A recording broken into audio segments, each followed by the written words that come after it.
President Trump hasn't been shy about offering advice on COVID-19, which prompted some thoughts from contributor Paul Mercurio.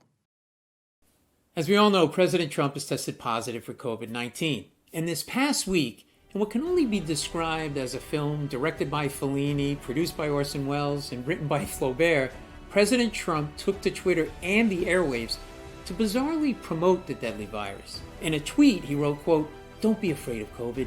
Don't let it dominate your life." And in this video, he described the virus this way. This was a blessing in disguise. Mr. President, I tested positive for COVID-19, and 3 months later, I'm still suffering significant symptoms. So I can tell you, it's not a person's choice if the coronavirus dominates one's life. It just does.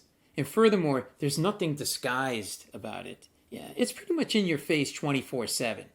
And it's anything but a blessing, unless you count as a blessing shortness of breath, fatigue, vomiting, sore throat, headaches, dizziness, loss of taste and smell, and random severe pain throughout one's body.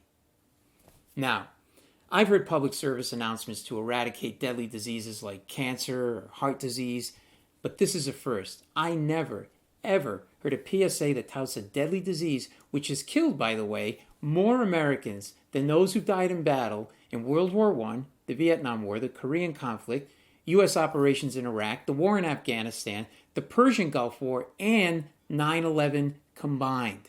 President Trump, this is a very dangerous game you're playing. You're trying to normalize a deadly disease that is yet to be contained.